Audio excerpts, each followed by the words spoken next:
Shane Lang ने एक glass test tube को टिल्ट किया और ध्यान से एक ब्राइट ऑरेंज लिक्विड एक छोटे से प्लेन व्हाइट कप में डाल दिया। उसको हैंड ओवर करते हुए उसने स्मूथली इसे फ्री में ऑफर किया और सजेस्ट किया कि अगर वांग बाई को लगे कि ये काम कर रहा है तो वो अपने फादर के पास जाकर पैसे मांग सकता है बाकी बचे हुए 2/3 गोल्डन ड्रैगन ब्लड को परचेस करने के लिए। वांग बी ने उस ब्राइटली कलर्ड फ्लूइड को घूर कर देखा। उसके चेहरे पर पसीने की बूंदें बनने लगीं जब उसने बड़बड़ाते हुए क्वेश्चन किया कि क्या ये पॉइजनस हो सकता है। डेस्परेशन ने आखिरकार उसके फियर पर काबू पा लिया और उसने बोल्डली डिक्लेयर किया कि वो इसे पिएगा। चिल्लाते हुए बोला कि अगर मैं मर गया तो मर गया। अपना सिर पीछे की तरफ फेंकते हुए उसने एक ही घूंट में वो लिक्विड पी लिया। ऑलमोस्ट इमीडिएटली उसकी आंखें फटी की फटी रह गईं जब एक सर्जिंग सेंसेशन उसकी बॉडी में दौड़ गई। उसने एंथुजियास्टिकली एक्सक्लेम किया कि वो इसे फील कर सकता है। चिल्लाते हुए बोला कि उसकी पूरी बॉडी पावर से भर चुकी है और वो इस सब को बाहर निकालना चाहता है। वो जोर से दहाड़ा और अपने हाथ की ग्रिप से उसने उस टेस्ट ट्यूब को शैटर कर दिया। उसकी फ्रैंटिक गेज पास में रखे एक मैसिव रेक्टेंगुलर स्टोन वेट पर लॉक हो गई, जिससे देखकर उसने क्वेश्चन किया कि क्या वो 200 कैटी मार्क को एम कर रहा है। वांग बी ने स्टोन लॉक के थिक मेटल बार को फर्मली ग्रिप किया। एक थंडरस रोर के साथ उसके चारों तरफ एक ग्लोइंग ऑरेंज ऑरा इरप्ट हुआ जब उसने उस कोलोसल 200 कैटी वेट को एक ही हाथ से हवा में ऊंचा उठा लिया। शेन लैंग और यून मेंगजे बैकग्राउंड में शांति से खड़े थे, इस स्पेक्टिकल को अनफोल्ड होते हुए देख रहे थे। डिसबिलीफ से कांपते हुए वांग बी चिल्लाया कि उसने सच में इसे उठा लिया है। कन्फेस करते हुए बोला कि पहले वो ऐसा फीट परफॉर्म नहीं कर सकता था। उसने एक्साइटेडली रिकाउंट किया कि सालों पहले वो उस स्टोन लॉक को अपने दोनों हाथों से उठा लिया करता था, पर सालों की इंडल्जेंस और डिबॉचरी के बाद उसने अपनी बॉडी को इस हद तक कंप्लीटली रुइन कर लिया था कि वो अब 100 कैटीज भी नहीं उठा सकता था। अपने शेकिंग हैंड को एब्सोल्यूट ऑ में घूरते हुए वो उस मिराकुलस स्ट्रेंथ पर मार्वल करने लगा जो उसने सिर्फ ड्रैगन ब्लड की वायल का 1/3 पीने से गेन की थी। एक वाइल्ड एम्बिशियस ग्रिन उसके चेहरे पर आ गई जब उसने पॉसिबिलिटीज को इमेजिन किया। सोचने लगा कि अगर उसने पूरी वायल पी ली तो क्या वो आसमान की ऊंचाइयों को छू लेगा और एफर्टलेसली अपना नेक्स्ट मार्शल एग्जाम पास कर लेगा। इस इल्यूजन पर कंप्लीटली सोल्ड आउट होकर वांग बी ने पैशनेटली उस एलिक्सर को प्रेज किया, उसे इनक्रेडिबल और अमेजिंग बुलाया। उसने डिक्लेयर किया कि यह सच में गोल्डन ड्रैगन ब्लड था जिसके पावर को वर्ड्स में डिस्क्राइब नहीं किया जा सकता। वांग बाई ने शेन लैंग को बार बार कोटो किया और एंथुजियास्टिकली अफर्म किया कि young master Shane completely trustworthy और सच में एक डिवाइन आदमी है। शेन लैंग ने हाइप को काम करने के लिए एक हाथ उठाया, कामली क्लैरिफाई करते हुए बोला कि ड्रैगन ब्लड का इफेक्ट पूरी तरह से इंडिविजुअल पर डिपेंड करता है, नोट करते हुए कि ये कुछ पर काम करता है पर दूसरों पर नहीं। उसने कैजुअली ऐड किया कि अगर ये काम ना करे तो किसी को अपने पैसे वेस्ट नहीं करने चाहिए। जनरसली 1/3 वायल फ्री में ऑफर करते हुए वांग बी को बोला कि अब वो जा सकता है। पैनिक ने इंस्टेंटली वांग बी को स्ट्राइक किया और उसने इस डिसमिसल को वायलेंटली रिजेक्ट कर दिया। बार बार चिल्लाते हुए बोला कि इसने काम किया है और इस मिराकुलस इफेक्ट ने उसकी स्ट्रेंथ को डबल से भी ज्यादा कर दिया है। कूल प्ले करते हुए शेन लैंग ने बचे हुए लिक्विड को 2 घंटे तक रिजर्व करने के लिए अग्री किया। कैजुअली थ्रेटन करते हुए बोला कि अगर वांग बी ने अपना माइंड चेंज किया तो वो ये किसी और को दे देगा। अपने हाथों को फ्रैंटिकली वेव करते हुए वांग बी ने बेनिफैक्टर शेन के सामने भीख मांगी कि वो इसे किसी और को न दे, उस वायल को अपनी एब्सोल्यूट लाइफलाइन बताते हुए जिस पर उसकी सारी फ्यूचर वेल्थ और ग्लोरी डिपेंड करती थी। वो मुड़ा और इनक्रेडिबल स्पीड से वहां से भागा, कसम खाते हुए कि वो अभी सीधे घर दौड़ कर जाएगा पैसों के लिए, और अग्रेसिवली क्लेम किया कि अगर उसको पैसे ना मिले तो वो अपने फादर के सामने खुद को मार देगा। जैसे जैसे उसके कदम पेवमेंट पर पड़ रहे थे उसने इंटरनली मार्वल किया कि कैसे उसकी रनिंग स्पीड वास्टली इंक्रीज हो चुकी थी, शॉक के साथ रियलाइज करते हुए कि चाहे वो खुद को कितना भी पुश कर ले उसकी सांस बिल्कुल नहीं फूल रही थी। सीन शिफ्ट हुआ कैपिटल में विस्काउंट वांगशू के स्प्रॉलिंग मूनलेट एस्टेट पर। अंदर विस्काउंट गुस्से में उबल रहा था, जोर जोर से कंप्लेन कर रहा था कि रात हो चुकी है और उसका आवारा बेटा अभी तक घर नहीं आया। उसने बिटरली स्पेकुलेट किया कि वांग बी बाहर टाइम वेस्ट कर रहा होगा अपनी अय्याशियों में। अफसोस करते हुए बोला कि उसने अरेंज किया था कि वो कैपिटल में मार्शल आर्ट्स पढ़े ताकि जिंदगी में कुछ बन सके, पर वो इतनी जल्दी गिर जाएगा ये उसने नहीं सोचा था। विस्काउंट ने एंग्रीली बड़बड़ाते हुए कहा कि उसका लेजिटिमेट हेयर अब उसके इलेजिटिमेट भाई से भी बेकार हो चुका है। अचानक वांग बी दरवाजे तोड़ते हुए अंदर घुसा और आते ही इमीडिएटली अपने फादर से पैसे डिमांड करने लगा। उसने 1 सेकंड के फ्रैक्शन के लिए हेजिटेट किया, उससे पहले कि वो बोल्डली 6000 गोल्ड कॉइन्स मांगे। एनरेज्ड होकर वांगशू उछल पड़ा, अपने बेटे पर चिल्लाते हुए पूछा कि क्या वो पागल हो गया है और क्या उसको समझ भी आ रहा है कि ये कितना बड़ा अमाउंट है। उसने फ्यूरियसली एक्सप्लेन किया कि सारे एक्सपेंसेस के बाद उनकी फैमिली की ईयरली इनकम मुश्किल से 2000 गोल्ड कॉइन्स बचती थी। अपने बेटे को जान से मार देने की धमकी देते हुए विस्काउंट ने वांग बी को अक्यूज किया कि वो फैमिली को बैंकरप्ट करने की कोशिश कर रहा है।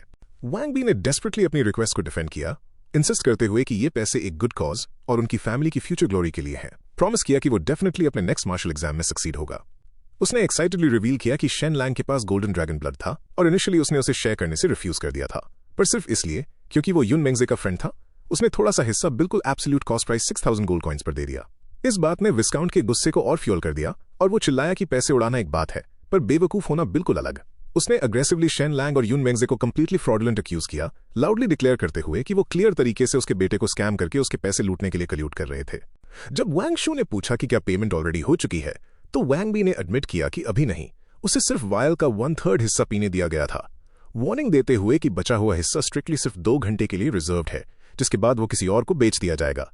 इसे एक स्विंडलर का ब्लेटेंट स्कैम मानते हुए विस्काउंट ने एस्टेट के गार्ड्स को ऑर्डर दिया कि इस यंग मास्टर को बांध दो ताकि ये बाहर ना जा सके। वैंग भी रोने लगा और चिल्लाया कि उसका बाप उसका फ्यूचर बर्बाद कर रहा है, वेमेंटली इंसिस्ट करते हुए कि ड्रैगन ब्लड रियल है, जबकि वैंग शू शेन लैंग को बास्टर्ड और टोटल फ्रॉड कहकर गालियां देने लगा। खुद को प्रूव करने के लिए डेस्परेट होकर वैंग भी एग्रेसिवली एक वेपन रैक की तरफ बढ़ा और टाइटली एक मैसिव पोलाम को ग्रिप किया, नोट करते हुए कि इस हैवी ब्लेड का वेट 100 कैटीज से ऊपर था, और अपने फादर को याद दिलाया कि उन्होंने एक बार कहा था कि वो अपनी पूरी लाइफ में इसे उठा नहीं पाएगा। अपने फादर को देखने की डिमांड करते हुए वैंग बी ने उस जायंट वेपन को टेरिफाइंग वेलोसिटी के साथ स्विंग किया, उसको एफर्टलेसली रैपिड आर्क्स में घुमाने लगा, जिससे हवा को चीरते हुए ग्लोइंग ब्लू विंड ट्रेल्स बनने लगे। विस्काउंट वहां बिल्कुल एब्सोल्यूट स्टन साइलेंस में खड़ा देखता रहा। वो जानता था कि उसके बेटे ने सालों पहले मार्शल आर्ट्स छोड़ दी थी, अपना टाइम दारू और नशे में वेस्ट करने के लिए कंप्लीटली अपनी बॉडी बर्बाद कर चुका था, इसलिए ये सडन एक्सप्लोसिव स्ट्रेंथ का डिस्प्ले पूरी तरह से इनएक्सप्लिकेबल था। हल्के से हाँफते हुए वांग बी ने एम्फसाइज किया कि वायल के सिर्फ 1/3 हिस्से ने उसको इतनी पावर दे दी, और अपने फादर के आगे भीख मांगी कि जरा इमेजिन करके देखो कि अगर मैं पूरी गोल्डन ड्रैगन ब्लड की डोज पी लूंगा तो उसके रिजल्ट्स क्या होंगे।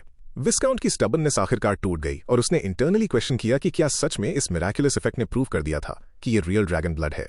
अपना एडवांटेज प्रेस करते हुए वैंग बी ने अपने फादर को शेन लैंग के 2000 यूजलेस रिक्रूट्स के बारे में याद दिलाया, पॉइंट आउट करते हुए कि उनकी हालत उससे भी खराब थी, पर वो स्ट्रिक्टली इस गोल्डन ड्रैगन ब्लड की वजह से सिर्फ 3 महीने में एक एलीट आर्मी में ट्रांसफॉर्म हो गए। उसने आर्ग्यू किया कि भले ही कैपिटल में अभी कोई शेन लैंग पर बिलीव न करे, पर सच कभी छुप नहीं सकता, वार्निंग देते हुए कि अगर उन्होंने ज्यादा वेट किया तो रिचर और स्ट्रॉन्गर फैमिलीज बची हुई सप्लाई को स्नैच कर लेंगी। पैशनेटली इस परचेस को फैमिली के फ्यूचर सर्वाइवल की चाबी बताते हुए वैंग बी ने आखिरकार अपने फादर का रिजॉल्व तोड़ दिया। हार मानते हुए वांग शू ने अपने बेटे को फंड्स लेने के लिए उसके पीछे आने का इंस्ट्रक्ट किया, जिससे वांग बी के मुंह से विक्ट्री की एक एंथुसियास्टिक चेयर निकल आई। Deep within a hidden world viscount ने एक हेवी चेस्ट खोला जो पूरी तरह से ग्लीमिंग गोल्ड बार से भरा हुआ था, ग्रिमली रिवील करते हुए कि ये वांग फैमिली की टोटल वेल्थ का 1/4 हिस्सा था, जो इंटायरली मिलिट्री फंड्स को एम्बेजल करके और रिश्वत लेकर इकट्ठा किया गया था। वांग शू ने अनाउंस किया कि वो ट्रांजैक्शन पूरा करने के लिए अपने बेटे के साथ जाएगा। पैनिक ने इमीडिएटली वांग बी को ग्रिप कर लिया, क्योंकि उसने इंटरनली घबराते हुए सोचा कि अगर उसके फादर साथ गए तो उन्हें पता चल जाएगा कि उसने सीक्रेटली 1000 गोल्ड कॉइन्स अपने किकबैक के रूप में रख लिए थे। फटाफट सोचते हुए वैंग बी ने अपने फादर को जाने से मना किया, आर्ग्यू करते हुए कि शेन लैंग शायद विस्काउंट को यूजलेस प्रिंस निंग जेंग के लिए पब्लिकली सपोर्ट प्लेज करने पर मजबूर कर दे। उसने क्लेवरली पॉइंट आउट किया कि एक बेटे के रूप में वो झूठ बोल सकता था और फॉल्स प्रोमिसेस कर सकता था, पर एक विस्काउंट नहीं कर सकता। उसकी बातों में सच्चाई को रियलाइज करते हुए और क्राउन प्रिंस और थर्ड प्रिंस के द्वारा इशू किए गए स्ट्रिक्ट बैन को याद करके वैंग शू मान गया कि वो पब्लिकली अपीयर नहीं हो सकता। मोमेंट को सीज करते हुए वैंग भी ईगरली डील पूरी करने के लिए वहां से स्प्रिंट लगाकर भाग गया। मोमेंट्स लेटर वापस मार्कीज रेजिडेंस के अंदर गुड्स और मनी का ट्रांजैक्शन कंप्लीट करने के लिए गोल्ड से भरा एक हैवी चेस्ट फोर्सफुली नीचे रखा गया। शेन लैंग ने प्रॉम्प्टली बाकी बचा हुआ 2/3 bright orange liquid hand over कर दिया। अभी भी हाई पे राइड करते हुए वांग बी ने ईगरली उसे पी लिया। उसकी आंखें एक इंटेंस फायरी लाइट के साथ ग्लो कर रही थीं जब उसने उस इनक्रेडिबली पावरफुल इफेक्ट और सर्जिंग स्ट्रेंथ को सेलिब्रेट किया। बेलोइंग करते हुए उसने बोला कि उसको ऐसा लग रहा है जैसे हेवन एंड अर्थ भी उसके जैसे माइटी इंसान को कंटेन नहीं कर सकते। वो कॉन्फिडेंटली एक उससे भी ज्यादा मैसिव स्टोन लॉक की तरफ बढ़ा जिस पर 400 कैटीज का लेबल लगा था। एक ट्रायम्फेंट लाफ के साथ उसने बिना किसी एफर्ट के उस जायंट 400 कैटी वेट को एक ही हाथ से हवा में ऊंचा उठा लिया। हाउएवर सच्चाई चुपके से रिवील हुई। वो massive object actually Shen Lang के specifically crafted false weight stone locks में से एक था। इस डिसेप्शन से कंप्लीटली अनअवेयर वांग बी ने कॉन्फिडेंटली बोस्ट किया कि उसकी इस करंट स्ट्रेंथ के साथ अपकमिंग मार्शल एग्जाम को पास करना उसके लिए अटली एफर्टलेस होगा। इन रियलिटी उस फेक ब्लड के आखिरी पोर्शन ने उसको सिर्फ लिमिटेड स्ट्रेंथ इंक्रीज ही प्रोवाइड की थी, पर उसने उसके पूरे सिस्टम में स्टिमुलेंट्स इतने भर दिए थे कि उसको एंडलेसली एनर्जेटिक फील हो रहा था। अपने नए कॉन्फिडेंस के साथ विकेडली ग्रिन करते हुए वैंग बी ने साइलेंटली अपने इलेजिटिमेट भाई वैंग लिन का मजाक उड़ाया, स्मगली चैलेंज करते हुए कि एक बास्टर्ड अब उसके फैमिली टाइटल को क्लेम करने के लिए उसको कम्पीट करने के बारे में सोच भी कैसे सकता है। वैंग भी अपने घुटनों के बल बैठ गया और अपने सामने बैठे शेन लैंग के आगे झुककर एक डीप बो किया। उसने फर्वेंटली उसको अपना शेन बेनिफैक्टर बुलाया, डिक्लेयर करते हुए कि शेन लैंग ने उसकी और उसकी फैमिली की जान बचाई है। अपनी एब्सोल्यूट लॉयल्टी प्लेज करते हुए वैंग बी ने कसम खाई कि इस मोमेंट से चाहे कोई भी ऑर्डर दिया जाए वो अपने माथे पर शिकन भी नहीं लाएगा, चाहे उसके लिए आग में चलना पड़े या नंगी तलवारों पर। शेन लैंग ने उसे कोल्डली नीचे देखा, अपनी एक उंगली उठाते हुए स्टेट किया कि उसकी सिर्फ 2 रिक्वेस्ट्स हैं। पहली कंडीशन थी एब्सोल्यूट सीक्रेसी। वैंग बी को कभी भी गोल्डन ड्रैगन ब्लड का सीक्रेट लीक नहीं करना था और ना ही उसको शो ऑफ करना था सिर्फ इसलिए क्योंकि वो अचानक इतना स्ट्रांग हो गया था। वैंग बी ने इमीडिएटली अपनी कंप्लायंस शाउट की, पर इंटरनली एक स्मर्क उसके दिमाग में क्रॉस कर रही थी। उसने इस आइडिया का मजाक उड़ाया, सोचते हुए कि ऐसी पावर को छुपाकर रखना बिल्कुल इम्पॉसिबल है। उसने एक ऐसे आदमी को कंपेयर किया जो अपनी स्ट्रेंथ फ्लॉन्ट नहीं करता उस इंसान से, जो रात के अंधेरे में महंगे और फाइन क्लोथ्स पहनकर घूमता है जिसे कोई देख ही नहीं सकता। शेन लैंग ने फिर अपनी सेकंड और ज्यादा क्रिटिकल डिमांड सामने रखी, वैंग बी को ऑर्डर देते हुए कि क्रूशियल मोमेंट्स में वो फर्मली 5th प्रिंस निंग जेंग के साथ खड़ा रहेगा। बिना कोई बीट मिस किए वैंग बी एग्री कर गया, लाउडली प्रोक्लेम करते हुए कि अब से वो ऑफिशियली निंग जेंग का आदमी है। फिर भी उसकी ईगर स्माइल के पीछे ट्रेचरस थॉट्स एक बार फिर से उबलने लगे थे। उसने सिनिकली सोचा कि एक बार वो इस दरवाजे से बाहर निकल गया तो उसे कोई परवाह नहीं होगी कि शेन लैंग आखिर था कौन। उसने निंग जेंग जैसे यूजलेस फूल के आगे लॉयल्टी प्लेज करने के आइडिया को मॉक किया, पूरी तरह से ये इंटेंड करते हुए कि कुछ ही दिनों में वो क्राउन प्रिंस या थर्ड प्रिंस की साइड ले लेगा। जैसे ही वैंग भी खड़ा हुआ और चेयरफुली यंग मास्टर शेन को थैंक यू बोलते हुए जाने के लिए मुड़ा, शेन लैंग ने एक फाइनल ग्रेव वार्निंग दी। उसने वैंग बी को इंस्ट्रक्ट किया कि पूरे 1 महीने तक वो किसी भी औरत को टच नहीं करेगा, कॉशन करते हुए कि अगर उसने ऐसा किया तो उसकी न्यूली गेन स्ट्रेंथ उसकी मेल वाइटैलिटी के साथ लीक होकर बह जाएगी। वैंग भी अपनी जगह पर जम गया। एक प्योर शॉक का लुक उसके चेहरे पर आ गया।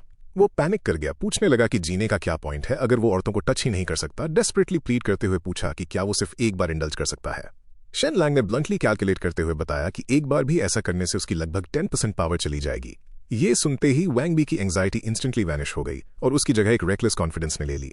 उसने जल्दी से अपने दिमाग में मैथ कैलकुलेट किया, खुद को रैशनलाइज करते हुए कि अगर उसकी 20 या 30% स्ट्रेंथ चली भी गई तो कोई फर्क नहीं पड़ेगा, क्योंकि मार्शल एग्जाम पास करने के लिए उसके पास अभी भी जरूरत से ज्यादा पावर बचेगी।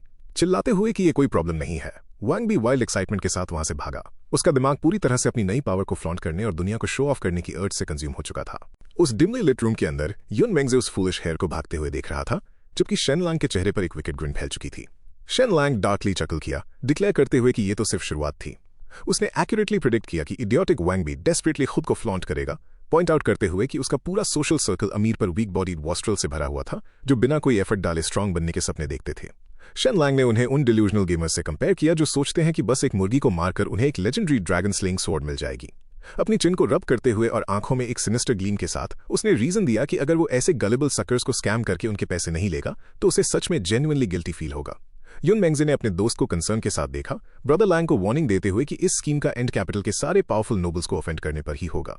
अनफेज्ड रहकर शेन लैंग अपने भाई की तरफ मुड़ा और स्कॉफ करते हुए बोला कि वो इन यू नोबल्स को ऑफेंड करने से क्यों डरे, और क्या यून मांग से डर रहा है।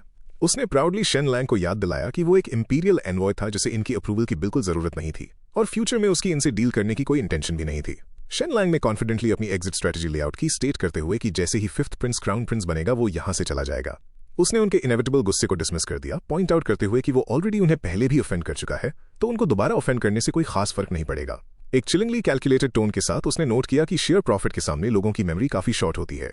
उसने प्रॉमिस किया कि ये नोबल्स जल्दी ही अपनी शिकायतें भूल जाएंगे, जिससे उसे उनकी वेल्थ एंडलेसली हार्वेस्ट करने का मौका मिलेगा, उन्हें लीक्स की तरह काटते हुए। इस रूथलेस प्लान को सुनकर युन मेंगजे ने एब्सोल्यूट ऑ में अपना सिर हिलाया, ऑनेस्टली एडमिट करते हुए कि उसने आज तक ब्रदर लैंग जैसा बोल्ड इंसान कभी नहीं देखा। सीन अब्रप्टली शिफ्ट हुआ चनमियन पवेलियन के ऑपुलेंट लैंटर्न लिट हॉल्स में। एक लैविश प्राइवेट रूम के अंदर पिन नाम की एक स्कैंटली क्लैड मेड बेड पर लेटी हुई थी, हेविली पैंटिंग और एक विगरस एनकाउंटर के बाद पूरी तरह से एग्जॉस्टेड थी। पास ही खड़ा वैंग भी जल्दबाजी में अपने रोब्स एडजस्ट कर रहा था और उसके पसीने से भरे चेहरे पर रिग्रेट का एक डीप स्काउल बन रहा था। उसने धीमी आवाज में खुद को गालियां दी, सोचने लगा कि शेन लैंग द्वारा स्पेसिफिकली स्ट्रेंथ लूज करने की वार्निंग देने के बाद भी वो तुरंत पिन को ढूंढने क्यों आ गया। नर्वसली पसीना पोंछते हुए उसने वहीं पर उसी वक्त एक कसम खाई कि इस मोमेंट से आगे वो सच में पूरे 1 महीने तक किसी औरत को टच नहीं करेगा। हाउएवर एक स्मग ग्रिन ने जल्दी ही उसके रिग्रेट को रिप्लेस कर दिया जब उसने रियलाइज किया कि उसने आखिरकार अपनी खोई हुई डिग्निटी वापस पा ली है। उसने मुड़कर एग्जॉस्टेड पिन को देखा, नोट किया कि कैसे वो अब उसको शेयर वर्शिप के साथ देख रही थी और प्राउडली खुद से डिक्लेयर किया कि अब वो पैथेटिक आदमी नहीं रहा जिसे सब वैंग 3 ब्रेथ्स के नाम से बुलाते थे।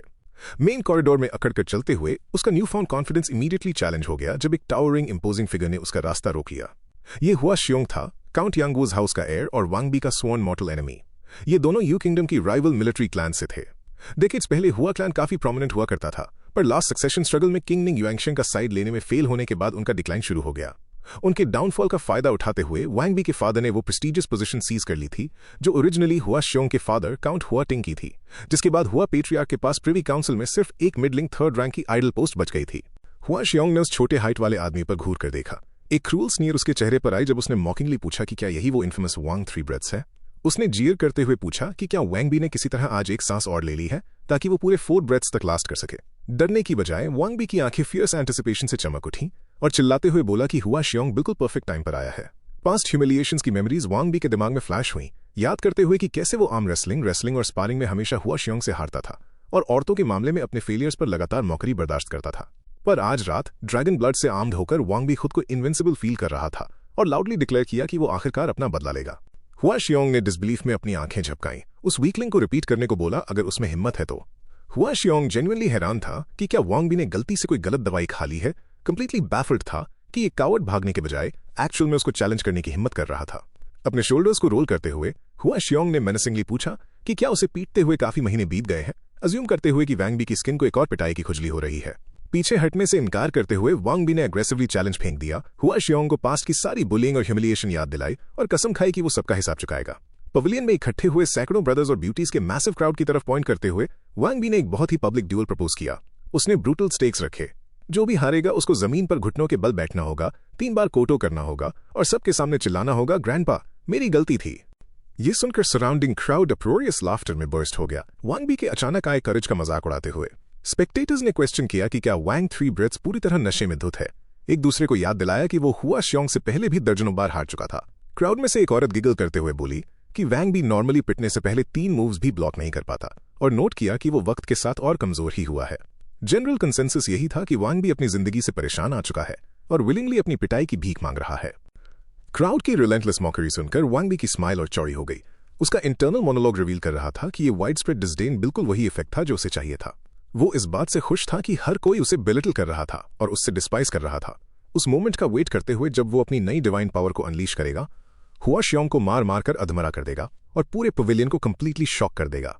एक अक्यूजिंग फिंगर पॉइंट करते हुए वांग बी जोर से चिल्लाया, पूछने लगा कि क्या हुआ शियोंग उसकी चैलेंज को एक्सेप्ट करने की हिम्मत रखता है। एक जाने माने वीकलिंग द्वारा शेयर डिसरिस्पेक्ट देखकर गुस्से में आग बबूला हुआ शियोंग ने दहाड़ते हुए अपनी एक्सेप्टेंस दी और वायलेंटली डिक्लेयर किया कि अगर वांग बी मरने के लिए रेडी है तो वो उसे दफन करने के लिए उससे भी ज्यादा रेडी है। सिर्फ बातों पर भरोसा करने से इनकार करते हुए हुआ शियोंग ने डिमांड की कि इन टर्म्स को रिटर्न में दिया जाए। एक कॉन्ट्रैक्ट फटाफट ड्रॉ किया गया जिसमें क्लियरली लिखा था कि लूजर घुटनों के बल बैठेगा, 3 बार कोटो करेगा और लाउडली अपने ग्रैंडपा के आगे अपनी गलती मानेगा, जिसमें एक डेडली क्लॉज भी ऐड किया गया कि मैच के दौरान लाइफ और डेथ कंसिडर नहीं की जाएगी। दोनों आदमियों ने अग्रेसिवली उस पार्चमेंट पर अपने सिग्नेचर स्टैम्प कर दिए। पवेलियन का एटमॉस्फेयर इंस्टेंटली एक फ्रेंजीड गैम्बलिंग डेन में ट्रांसफॉर्म हो गया। वांग शु निंगची के बेटे निंगचिंग ने लाउडली क्राउड को बेट लगाने के लिए आवाज लगाई। उसने वांग बी के जीतने पर ऑड्स 5 गुना ओपन किए, फटाफट उसे बढ़ाकर 6-1 किया और जब कोई भी आगे नहीं आया तो डेस्परेटली उसको 7-1 कर दिया। स्पेक्टेटर्स ने हाथ हिलाकर उसे मना कर दिया, इस आइडिया को कंप्लीटली डिसमिस करते हुए कि वांग बी किसी भी हालत में जीत सकता है। फ्रस्ट्रेटेड होकर एक बेटर ने यंग लॉर्ड से पूछा कि वो हुआ शियोंग की जीत पर बेटिंग पूल ओपन क्यों नहीं कर रहा। निंगक्यूइंग स्कॉफ किया, एक्सप्लेन करते हुए कि ये बेट वर्थ इट नहीं है क्योंकि वांग बी ने हुआ शियोंग के साथ कई बार फाइट की है और हर सिंगल इनकाउंटर हारा है। बेटर ने ऑलमोस्ट भीख मांगते हुए उसे बेट ओपन करने को कहा, प्रॉमिस करते हुए कि अगर पे आउट 1-1 से बस थोड़ा सा ऊपर हो तो वो अपनी पूरी जायदाद दांव पर लगा देगा, चाहे ऑड्स बिल्कुल रॉक बॉटम ही क्यों ना हो। चैलेंजर में फेथ की अटर लैक को देखते हुए निंगक्यूइंग ने अपने हाथ खड़े कर दिए, अनाउंस करते हुए कि वो आज बेट ओपन नहीं कर सकता क्योंकि हुआ शियोंग की विक्ट्री एक एब्सोल्यूट सर्टेनिटी है और सिर्फ एक बेवकूफ ही वैसा एक्शन लेगा। अचानक वांग भी भीड़ को धक्का देते हुए बेटिंग टेबल तक पहुंचा। उसने एक हैवी पाउच को जोर से पटका और लाउडली डिक्लेयर किया कि वो अपने खुद के जीतने पर 1000 गोल्ड कॉइन्स की बेट लगा रहा है। निंगक्यूइंग की आंखें शेयर डिसबिलीफ में फटी की फटी रह गईं। उस बच्चे से पूछने लगा कि क्या उसने सच में ऐसी रेकलेस वेजर लगाने की हिम्मत की है। गोल्ड को देखकर निंगक्यूइंग फटाफट अग्री हो गया और ईगरली बेट एक्सेप्ट कर ली। क्राउड में नए सिरे से फूफसाहट शुरू हो गई। क्वेश्चन करने लगे कि क्या वांग बी का दिमाग पूरी तरह खराब हो चुका है, उसका मजाक उड़ाते हुए कि वो न सिर्फ एक ब्रूटल पिटाई की भीख मांग रहा है बल्कि विलफुली एक स्मॉल फॉर्चून भी वेस्ट कर रहा है। एक ड्रम की लाउड बैंग के साथ अरीना क्लियर किया गया और वो हाईली एंटिसिपेटेड ड्यूल आखिरकार शुरू हो गई। हुआ शियोंग ने कोई टाइम वेस्ट नहीं किया, एक हैवी स्टाफ को ग्रिप करते हुए और एक मर्डरस इंटेंट के साथ आगे लीप किया। उसने दहाड़ते हुए बोला कि आज वो वांग बी की एक टांग तोड़ देगा। उसे एक अपाहिज की एगनाइजिंग लाइफ चखाने के लिए पूरी तरह ईगर था। उसने इमेंस फोर्स के साथ उस हैवी वेपन को क्रैश डाउन किया, पर एक मोशन के ब्लर में वांग बी ने आसानी से उस क्रशिंग ब्लो को साइड स्टेप कर इवेड कर लिया। उसकी स्पीड ने ऑनलुकर्स को कंप्लीटली शॉक कर दिया था। इससे पहले कि हुआ शियोंग अपना निशाना चूकने का रजिस्टर भी कर पाता, वांग बी ने ब्लाइंडिंग स्विफ्टनेस के साथ रिटेलिएट किया। एक डेवास्टेटिंग एक्सप्लोसिव स्ट्राइक डायरेक्टली हुआ शियोंग की राइट लेग पर डिलीवर की। एक सिकनिंग आवाज पूरे हॉल में एको हुई जब हुआ शियोंग के गले से पेन की एक चॉक्ड गैस्प निकली। उसकी आंखें पीछे की तरफ पलट गईं जब उसका बॉडी वायलेंटली उस वुडन फ्लोर पर ढेर हो गया। निंगचिंग और बाकी ऑनलुकर्स कंप्लीटली स्टन थे वांग बी की स्पीड से। फिर वांग बी ने डिफीटेड हुआ शियोंग को एक हाथ से पकड़ा और डोर थ्रो कर दिया। पूरे पवेलियन में सन्नाटा छा गया जब अनाउंसर ने हुआ शियोंग को इंस्टेंटली डिफीटेड डिक्लेयर कर दिया। वांग बी अपने गिरे हुए राइवल के ऊपर लंबा और कंप्लीटली अनहार्म्ड खड़ा था। वो हेवी स्टाफ जमीन पर यूजलेसली पड़ा हुआ था। पैनिक और ऑ ने स्पेक्टेटर्स को ग्रिप कर लिया और वो फाटी आंखों से देखते हुए एक दूसरे से पूछ रहे थे कि वांग बी कब से इतना इनक्रेडिबली पावरफुल बन गया। उन्हें हैरत हो रही थी कि वो सिर्फ फास्ट ही नहीं था बल्कि उसकी रॉ स्ट्रेंथ भी सीमिंगली मल्टीप्लाई हो चुकी थी। उन्होंने रिकाउंट किया कि कैसे वो एक यूजलेस वेस्ट हुआ करता था जो मार्शल एग्जाम का पहला राउंड फेल कर गया था और एक बेसिक स्टोन लॉक तक नहीं उठा पाता था। उसे मार्शल आर्ट्स पर एक टोटल डिसग्रेस बताते थे। रूम में इंस्टेंटली अफवाहें फैलने लगी। लोग सोचने लगे कि इस यंग मास्टर ने जरूर कोई स्ट्रेंज मिराकुलस एनकाउंटर एक्सपीरियंस की है जिससे वो एक ही दिन में इतना स्ट्रांग हो गया। जोर जोर से सांस लेते हुए वैंग बी ने अपने हाथों को घूर कर देखा। उसके ऊपर ट्रायम्फ और एक सडन रियलाइजेशन का मिक्स वॉश ओवर कर रहा था। उसने इंटरनली एडमिट किया कि यंग मास्टर शेन ने सच में स्ट्रिक्टली 1 महीने की एब्स्टिनेंस रूल के बारे में झूठ नहीं बोला था। उसने रियलाइज किया कि पिन को सिर्फ एक बार टच करने पर सच में उसकी blood line strength drastically 10% decrease हो चुकी थी। उसने कैलकुलेट किया कि शेन के घर पर उसने आराम से एक 400 कैटी के स्टोन लॉक को एक सिंगल हाथ से हवा में उठा लिया था, जबकि हुआ श्योंग को स्ट्राइक डाउन करने में एक आदमी जिसका वेट सिर्फ 270 कैटीज था, एक्चुअली उसका काफी एफर्ट लग गया। उसने शेन लैंग को प्रेज किया कि उसने उसे धोखा नहीं दिया। उस स्टंट साइलेंस को ब्रेक करते हुए क्राउड ने वैंग बी को घेर लिया। डेस्परेटली उससे पूछने लगे कि उसने किस तरह का लेजेंडरी एनकाउंटर एक्सपीरियंस किया है। ब्रॉदल की वुमन आगे आई और बताया कि ये कितना शेयर इम्पॉसिबल था कि कुछ ही देर पहले उसने प्राइवेट रूम में एक मेड को थका दिया और फिर बाहर आकर एफर्टलेसली हुआ श्योंग जैसे एक ट्रेंड वॉरियर को हरा दिया। अपना सिर पीछे फेंकते हुए वैंग बी ने एक बूमिंग एरोगेंट लाफ छोड़ी। उसने प्राउडली पूरे पवेलियन के आगे मन ही मन सोचा कि गोल्डन ड्रैगन ब्लड सच में मार्वलस है, डिक्लेयर करते हुए कि इसने कंप्लीटली उसकी किस्मत बदल दी है और कि वो वैंग बी आखिरकार उठने वाला है और हेवंस को भी डिफाई करने वाला है। वापस बेटिंग टेबल की तरफ चलते हुए निंग क्यूइंग ने बिग्रजिंगली उसे कंग्रेचुलेट किया, खर्चे के लिए उस यंग लॉर्ड को थैंक यू बोला और प्रॉमिस किया कि वो अगली ही सुबह सीधे उसके घर पर 7000 गोल्ड कॉइंस का मैसिव पे आउट भेज देगा। वैंग बी ने जल्दी से अपना हिसाब लगाया। एक एक्सटैटिक ग्रिन उसके चेहरे पर फैल गई। उसने रियलाइज किया कि उसने एलिक्सर खरीदने के लिए 6000 गोल्ड खर्चे थे, पर अभी एक ही बेट में 7000 जीत गया था।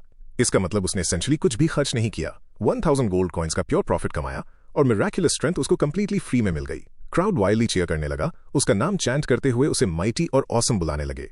पावर, विक्ट्री और मैसेस की एडोरेशन के नशे में धुत वांग बी ने अपने हाथों को ऊंचा उठाया, अपने भाइयों को चिल्लाकर बोला कि वो आज रात घर नहीं जा रहा, प्राउडली डिक्लेयर करते हुए कि आज सारी दारू उसकी तरफ से होगी।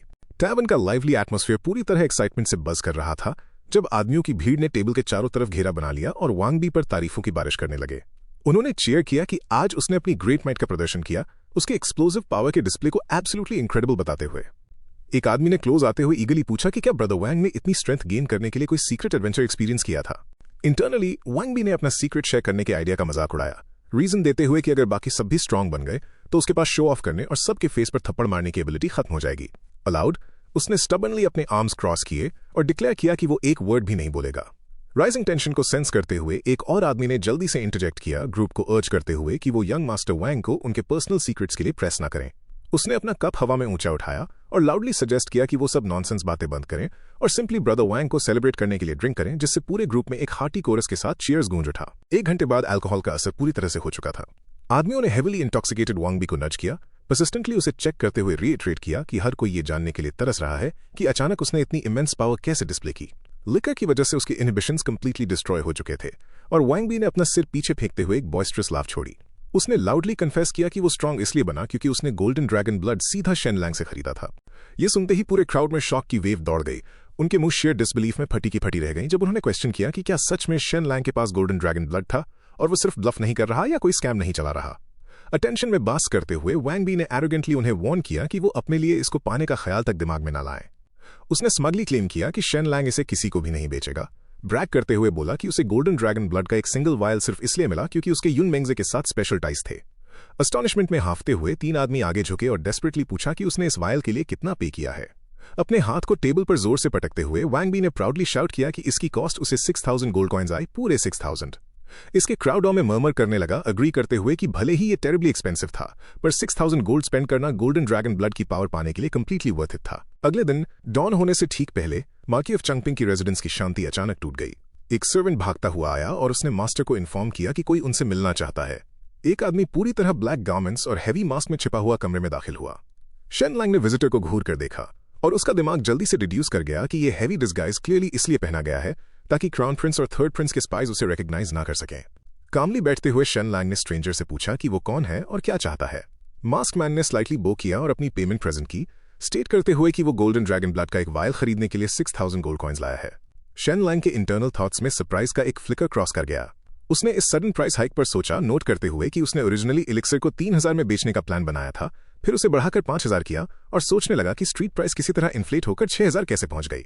अपने कंपोजर को मेंटेन रखते हुए शेन लैंग ने एक छोटा ग्लोइंग वायल ऊपर उठाया और फॉर्मली डिक्लेयर किया कि गोल्डन ड्रैगन ब्लड का इफेक्ट पूरी तरह से इंसान की फिजिक पर डिपेंड करता है, नोट करते हुए कि ये कुछ पर काफी वायलेंटली काम करता है जबकि दूसरों के लिए एवरेज रहता है। अपने डार्क मास्क के पीछे बायर को पसीना आने लगा। पैरानोया की एक वेव उसको हिट करने लगी जब वो सोचने लगा कि कहीं शेन लैंग उसे फेक्स तो नहीं बेच रहा, सिर्फ उसकी फॉर्चून लूटने के लिए। उस हेजिटेशन को एंटिसिपेट करते हुए शेन लैंग ने स्मूथली फेयरनेस के लिए एक कंडीशन ऐड कर दी। उसने इंसिस्ट किया कि बायर को वायल वहीं पर उसी स्पॉट पर पीनी होगी। अगर ये इफेक्टिव प्रूव हुआ तो वो गोल्ड ले लेगा, पर अगर ये फेल हो गया तो वो एक भी कॉइन नहीं लेगा। इस गारंटी से इमेंसली रिलीव्ड होकर मास्क्ड मैन ने यंग मास्टर शेन को एक ट्रू जेंटलमैन बोलकर प्रेज किया।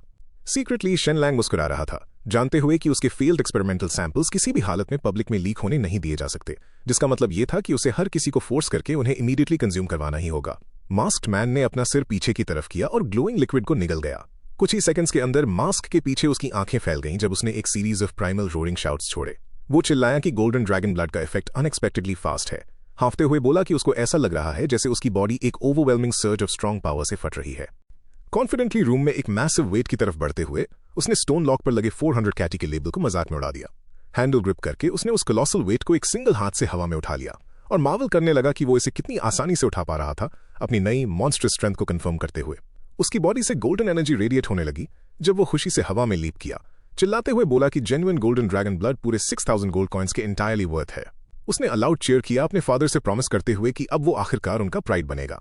ग्रेसफुली लैंड करते हुए मास्क्ड मैन ने लो बो किया, यंग मास्टर शेन को ट्रूली डिवाइन मैन कहकर प्रेस किया और उससे विदा ली। शेन लैंग ने इमीडिएटली अपना हाथ उठाया और उसको रुकने का कमांड दिया। मास्क्ड मैन पॉज हुआ, शेन लैंग को अश्योर करते हुए बोला कि वो जरूर दोबारा मिलेंगे और ज्यादा कुछ कहने की जरूरत नहीं है।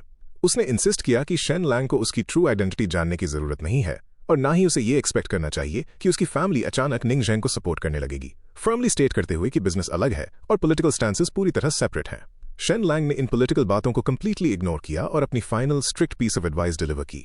उसने आदमी को ऑर्डर दिया कि वो पूरे 1 महीने तक किसी औरत को टच नहीं करेगा, वार्निंग देते हुए कि एक बार भी ऐसा किया तो गोल्डन ड्रैगन ब्लड का इफेक्ट इंस्टेंटली 10% ड्रॉप हो जाएगा।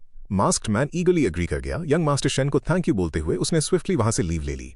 कैपिटल की शांत सड़कों पर मास्क्ड मैन टेरिफाइंग वेलोसिटी के साथ भागने लगा। उसने शॉक में अपनी हड्डियों और पैरों को देखा, अमेज्ड था कि उसकी स्पीड अचानक कितनी इनक्रेडिबली फास्ट हो चुकी थी। अचानक वो चनमियन रेजिडेंस एक पॉपुलर ब्रॉथल के बाहर स्किड होकर रुक गया। उसके चेहरे पर एक हैवी फ्लश आ चुका था और उसने डेस्परेटली अपना सिर पकड़ लिया, उस इंटेंस बर्निंग सेंसेशन से तड़पते हुए जो उसकी पूरी बॉडी में आग लगा रही थी। उसने बड़बड़ाते हुए कहा कि वो अंदर जाना चाहता है। इमीडिएटली इस अर्ज से लड़ने लगा, खुद को शेन लैंग की औरतों को टच करने की स्ट्रिक्ट 1 मंथ बैन याद दिलाते हुए। फिर भी उस स्टिमुलेंट का फिजिकल टोल ओवरवेलमिंग था और वो वीकली खुद से भीख मांगने लगा कि वो बस एक बार इंडल्ज कर ले। उस पहली मॉर्निंग सेल के बाद शेन लैंग कंप्लीटली ओवरवेल्म्ड हो गया। मास्क्ड मैन की एक मैसिव वेव मार्कीज रेजिडेंस में फ्लड हो आई, डेस्परेटली उसको ढूंढने के लिए। सब यही मटर कर रहे थे वो अपनी आइडेंटिटी रिवील नहीं कर सकते, otherwise crown Prince and third Prince उनकी फैमिलीज को डिस्ट्रॉय कर देंगे। डिस्गाइज्ड नोबल्स की इस एंडलेस परेड को देखते हुए शेन लैंग के आदमी कंफ्यूजन में मटरिंग करने लगे, सोचने लगे कि अचानक से इतने सारे स्ट्रेंज लोग यहाँ क्यों आ रहे हैं। हर बायर के अंदर एग्जैक्टली वही सेम पैरानॉइड थॉट छिपा था, अपनी ट्रू आइडेंटिटी रिवील करने के डर से टेरिफाइड थे, इस डर से कि कहीं उनकी फैमिलीज क्राउन प्रिंस और थर्ड प्रिंस के पॉलिटिकल फैक्शंस द्वारा कंप्लीटली क्रश न कर दी जाए। शेन लैंग ने खुशी से गोल्डन ड्रैगन ब्लड के वायल के बाद वायल बेचे और देखता रहा कैसे सोने के पहाड़ एंडलेसली उसके पास इकट्ठा हो रहे थे। अकेजनली कोई ग्रीडी बायर सिस्टम को चीट करने की कोशिश करता। एक आदमी कोर्टयार्ड में खड़ा था और एग्रेसिवली शाउट करने लगा कि ये गोल्डन ब्लड लाइन पूरी तरह फेक है और इसका उस पर 0 इफेक्ट हुआ है। ये जानते हुए कि वो एस्टेट में किसी को भी इजीली सबड्यू कर सकता है, शेन लैंग ने बिल्कुल हेजिटेट नहीं किया। उसने कोल्डली अपने आदमियों को ऑर्डर दिया कि उस चीटर का मास्क और कपड़े उतार दो और उसको सड़क पर फेंक दो। पैनिक ने इंस्टेंटली उस बायर को वॉश ओवर किया, जिसने अपने हाथ भीख मांगने के जेस्चर में गिरा दिए। फ्रैंटिकली चिल्लाने लगा कि एलिक्सर परफेक्टली काम कर रहा है और वो तो सिर्फ जोक कर रहा था। इस पैथेटिक डिस्प्ले को देखते हुए शेन लैंग मुस्कुरा दिया, नोट करते हुए कि ये वेल्दी वोस्टल्स अपने आप को छुपाने के लिए मास्क पहनना चूज करते हैं, जो बिल्कुल वही सिनेरियो था जो उसे पसंद था। उसने ग्लीफुली अपना परफेक्ट फ्यूचर एलिबाई फॉर्मुलेट कर लिया। उसने प्लान बनाया था कि वो 1 महीने का वेट करेगा जब तक ब्लड का इफेक्ट कंप्लीटली वैनिश नहीं हो जाता, और उसके बाद अगर कोई रिफंड मांगने आया तो वो सिंपली क्लेम करेगा कि उसने उन्हें कभी कुछ बेचा ही नहीं और वो ये भी नहीं जानता कि मास्क के पीछे उनकी आइडेंटिटी क्या थी। उसने डार्कली हाईलाइट किया कि मुर्दे कभी कहानियां नहीं सुनाते, dead man tell no tales, और इंटरनली हंसने लगा कि उसकी फाइनल हेल्पफुल एडवाइस औरतों से दूर रहने की को उसके अपने कस्टमर्स ने कंप्लीटली स्किप कर दिया था। 3 दिन गोल्ड और ट्रांजैक्शंस के ब्लर में गुजर गए। वायल्स बेचने के रिपेटिटिव और मोनोटोनस काम से डीपली थक जाने के बाद शेन लैंग ने पूरा ऑपरेशन अपने ट्रस्टेड सबऑर्डिनेट्स वू लाई और शेन शिसान को सौंप दिया। स्टोर फ्रंट से फ्री होने के बाद शेन लैंग ने अपना टाइम केयरफुली स्प्लिट किया। वो आधा दिन अपनी इन्फेंट बेटी को जेंटली पकड़े रखता और आधा दिन लॉक्ड रहकर इंटेंस बायोलॉजिकल एक्सपेरिमेंट्स कंडक्ट करता। वो obsessively normal human blood lines को ऑल्टर करने की कोशिश कर रहा था, स्पेसिफिकली लिटिल मुलान के पोटेंशियल पर फोकस करते हुए। उसने एक्नॉलेज किया कि फेलियर इस प्रोसेस का इनएविटेबल पार्ट है और सक्सेस सिर्फ एक्सीडेंटल होगी। भले ही वो ऑलरेडी सैकड़ों बल्कि हजारों बार फेल हो चुका था, उसका रिजॉल्व कभी कमजोर नहीं हुआ। अपने काम को घूर कर देखते हुए उसने वाव कि वो मुलान को पूरी दुनिया की सबसे ग्रेटेस्ट मास्टर बनाने का अपना प्रॉमिस जरूर पूरा करेगा। 10 दिन तेजी से बीत गए। किंग के साथ अग्रीड उस स्ट्रिक्ट हाफ मंथ डेडलाइन की अराइवल मार्क करते हुए शेन लैंग ने ऑफिशियली पूरे कैपिटल में वर्ड स्प्रेड कर दिया कि golden dragon blood completely sold out हो चुका है। अपने आदमियों को वॉल्ट में गैदर करते हुए शेन लैंग ने उन्हें हिज मैजेस्टी के प्रॉमिस की याद दिलाई कि अगर उसने 3 मिलियन गोल्ड इकट्ठा कर लिया तो निंग जेंग को ऑफिशियली ड्यूक ऑफ यू बना दिया जाएगा। उनकी मैसिव सेल्स पर कॉन्फिडेंट होते हुए उसने स्टेट किया कि उन्होंने 3 मिलियन से भी कहीं ज्यादा कमा लिया होगा। अपने आदमियों को ध्यान से पूरा स्टैश काउंट करने का ऑर्डर देते हुए शेन लैंग गोल्ड से भरे रूम में एंटर करता है जो पूरी तरह गोल्ड से चमक रहा था। शेन लैंग का शौक से मुंह खुला का खुला रह गया, मार्वल करते हुए ये बहुत ज्यादा गोल्ड है। तभी वू लाई ने रिपोर्ट किया कि टोटल 4.93 मिलियन था। शेन लैंग ब्लिंक कर गया और प्रैक्टिकली उसका मुंह खुला का खुला रह गया। वू लाई को रिपीट करने को बोला कि अमाउंट कितना था। वू लाई ने वो स्टैगरिंग फिगर दोबारा चलाया, 4.93 मिलियन। शेन लैंग वेल्थ के उन टावरिंग स्टैक्स के सामने पैरालाइज खड़ा रह गया और शेयर ऑ में धीरे से बोला कि ये सच में सोने के पहाड़ और समंदर हैं। उसका दिमाग अपनी सक्सेस की शेयर अब्सर्डिटी पर रेस करने लगा, इंटरनली क्वेश्चन करने लगा कि क्या सच में हेल्थ सप्लीमेंट्स बेचने का प्रॉफिट मार्जिन इतना इंसेन होता है। रियलिटी में वापस आते हुए उसने फियर्सली वू लाई को कमांड दिया कि एक एक गोल्ड पीस को वापस रॉयल पैलेस में ट्रांसपोर्ट करने की प्रिपरेशन शुरू करें। उसके आदमियों ने कंप्लायंस की एक बूमिंग शाउट के साथ जवाब दिया। थोड़ी ही देर बाद कैपिटल की मेन स्ट्रीट्स पर एक सच में शॉकिंग सीन अनफोल्ड हुआ। अपनी डेली लाइव्स में busy citizens completely off guard पकड़े गए। उनकी आंखें इंस्टेंटली एक ब्लाइंडिंग रेडियंट शाइन से डैजल हो गई थीं। लोग वायलेंटली उस मैसिव कैरावान की तरफ पॉइंट करने लगे, दूसरों को चिल्लाते हुए जल्दी आकर देखने को कहने लगे। आदमियों ने उस एक्सपोज्ड वेल्थ की ग्लेयर से अपनी आंखें शील्ड कर ली। शेयर डिसबिलीफ में चिल्लाते हुए पूछने लगे कि एक्चुअल में उन कार्ड्स पर आखिर कितना सोना लदा हुआ था।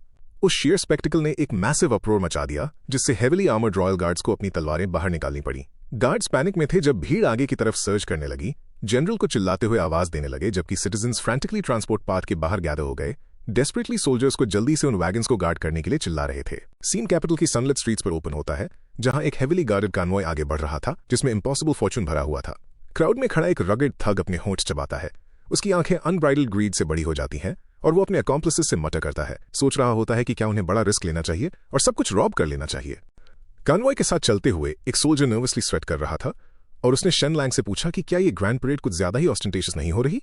शेन लैंग कैजुअली एग्री करता है कि उसकी बात ठीक है, लेकिन तुरंत अपने एक्शंस को डिफेंड करते हुए आर्ग्यू करता है कि क्योंकि उसने अभी सेवरल मिलियंस डोनेट किए हैं तो उसको थोड़ा शो ऑफ करने का पूरा राइट है। वो नर्वसली गोल्ड के उस माउंटेन और सी की तरफ देखता है और अपना डीप फियर एक्सप्रेस करता है कि उनकी इतनी छोटी सी ग्रुप इस कॉन्वॉय को गार्ड कर रही है तो वो रॉबरी के लिए प्राइम टारगेट्स हैं। वेल्थ का इतना मैसिव स्केल देखकर वहां जमा क्राउड एब्सोल्यूट फ्रेंजी में चली गई। सिटीजन्स पॉइंट कर रहे थे और स्क्रीम कर रहे थे, इस ब्लाइंडिंग डिस्प्ले से कंप्लीटली डैजल्ड थे। एक आदमी अपना सिर पकड़कर आसमान की तरफ रोते हुए कहता है कि इस ट्रेजर की सिर्फ एक कार्ट उसकी पूरी लाइफ सस्टेन करने के लिए काफी होगी। दूसरा फ्रैंटिकली चिल्ला रहा था अपनी मां को बाहर आने के लिए ताकि वो इस इम्पॉसिबल साइट को विटनेस कर सके। हॉर्सबैक पर बैठे हेविली आर्मर्ड गार्ड्स अपने विप्स क्रैक करते हैं और एग्रेसिवली शाउट करते हैं कि आइडल लोग पीछे हटे और वैगन्स के पास ना आए। एक नियर बाय साइट से देखते हुए हेवनली डाओ सोसाइटी के एल्डर हुआंग टोंग एब्सोल्यूट ऑ में अपनी चिन स्ट्रोक करते हैं। वो ओपनली एडमिट करते हैं कि उनके हाई स्टेटस के बावजूद एक साथ इतना सारा गोल्ड इकट्ठा देखना उनके लिए भी एक शॉकिंग फर्स्ट टाइम था। उनके बगल में खड़ा एक companion grimly economic fallout note करता है, प्रिडिक्ट करते हुए कि अब कैपिटल में मिरर्स और दूसरे लग्जरी गुड्स उतने अच्छे नहीं बिकेंगे। वो पॉइंट आउट करता है कि शेन लैंग का हार्वेस्ट सिंपली टू रूथलेस था जिसने इफेक्टिवली सारे अमीरों को पूरी तरह निचोड़ कर रख दिया था। बस्लिंग स्ट्रीट्स के काफी ऊपर हिडन युआन सोसाइटी हेडक्वार्टर्स के ऑपुलेंट एनजी टावर के अंदर एक टेंस कॉन्वर्सेशन अनफोल्ड होती है। हिडन सोसाइटी का वो मोटा एंड उसका फादर बिटर रिजेंटमेंट के साथ नीचे उस गोल्डन परेड को घूर रहे थे।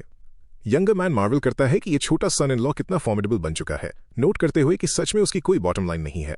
उसका फादर एक ओल्डर मैन जिसका चेहरा गुस्से से फ्लश था फियर्सली एग्री करता है, उस ब्रैट को कर्स करते हुए कि उसे कोई फर्क नहीं पड़ता कि वो किसको ऑफेंड कर रहा है। एल्डर एज में कहता है कि कैपिटल अब एक सीवियर मनी ड्राउट फेस करेगा, प्रिडिक्ट करते हुए कि उनकी सोसाइटी का बिजनेस उस साल सेवरल फोल्ड्स गिर जाएगा। वो फ्यूरियसली इस एक्ट को कंडेम करता है और इसे गरीबों की मदद के लिए अमीरों की एक हीनस रॉबरी बताता है। उसके लिए कॉमनर्स को डायरेक्टली पैसा देने का आइडिया अटली रिबेलियस था। फ्यूरियस एल्डर किंग के प्लान को ब्रेक डाउन करता है, एक्सप्लेन करते हुए कि निंग युआंगशिन इस गोल्ड को सोल्जर्स की वेजेस और बैटल स्टाइपेंड्स पे करने में यूज करेगा, जिससे tens of thousands of troops को एक मैसिव विंडफॉल मिलेगा। वो स्नेयर करते हुए कहता है कि साउथ मार्च करने वाले उन 80,000 ट्रूप्स को एंडलेस ग्रेन, वेपन्स, क्लोथिंग और मेडिसिन की जरूरत पड़ेगी, जिसका मतलब था hundreds of thousands of labourers hire करना और काउंटलेस कार्ट्स रिक्विजिशन करना। क्योंकि किंग अनपेड कॉर्वे लेबर को डिस्पाइस करता था, वो इन पेजेंट्स को डायरेक्टली इस न्यू ट्रेजरी से पे करेगा।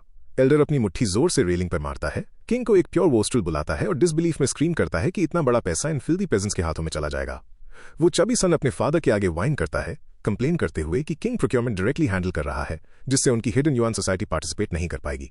वो बिटरली कैलकुलेट करता है कि सिर्फ ग्रेन, क्लॉथ और मेडिसिन में ही उनका लॉस 1 मिलियन गोल्ड को एक्सीड कर जाएगा। और अगर करेंसी एक्सचेंज के प्रॉफिट्स को फैक्टर इन करें तो डैमेज और भी ज्यादा बड़ा होगा। सन नीचे ग्लेयर करता है और शेन लैंग को एक एब्सोल्यूट बीस्ट बोलकर कर्स करता है।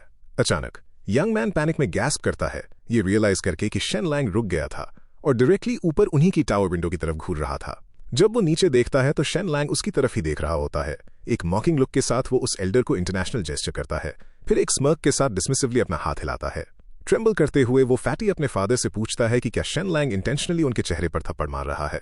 ओल्डर मैन का चेहरा प्योर मैलिस से ट्विस्ट हो जाता है। वो उस ब्रैट को वाइल बुलाता है और क्वेश्चन करता है कि ऐसा शेमलेस इंसान इतनी देर तक जिंदा कैसे रह गया। सन डेस्परेटली रिटेलिएशन अर्ज करता है और उसका फादर वायलेंटली अग्री करता है, वाव लेते हुए कि वो एक डीप अनफॉरगेटेबल रिवेंज लेंगे जिससे शेन लैंग सफर करेगा। ओल्डर मैन फिर डिमांड करता है ये जानने के लिए कि क्या शेन लैंग सच में नेशन वाइड स्पेशल लो बॉन्स को इकट्ठा कर रहा है। फैटी इसे कंफर्म करता है, एक्सप्लेन करते हुए कि शेन लैंग के डिस्क्रिप्शन के बावजूद उसके मूवमेंट्स का शेयर स्केल डिटेक्ट कर लिया गया है और क्राउन प्रिंस और थर्ड प्रिंस दोनों ही सिचुएशन को क्लोजली मॉनिटर कर रहे हैं। ओल्डर मैन क्विकली डिड्यूस कर लेता है कि शेन लैंग एक्टिवली एक सेकंड निर्वाणा आर्मी बिल्ड कर रहा है। वो शेन लैंग के वाइल्ड और अनरिस्ट्रेन नेचर को एक्नॉलेज करता है, पर यह भी नोट करता है कि प्रिंस निंग झेंग की सक्सेशन स्ट्रगल में वो कितना रिमार्केबली स्टेडी और अपराइट रहा है। इस लॉयल्टी को शेन लैंग की ग्रेटेस्ट स्ट्रेंथ रिकॉग्नाइज करते हुए ऑफिशियल विशियसली डिक्लेयर करता है कि उस सेकंड आर्मी को किसी भी हाल में फॉर्म नहीं होने दिया जाएगा, और वो वाव लेता है कि निंग झेंग को पावर में सोर करने से रोकने के लिए वो उसकी होप को जड़ से ही काट देगा। रॉयल पैलेस के एक चेंबर में किंग निंग युआनशन अपने टेबल के सामने बैठे थे। उनकी आंखें फटी की फटी रह गईं और वो स्क्रीन करते हुए पूछते हैं कि टोटल कितना गोल्ड कलेक्ट हुआ है।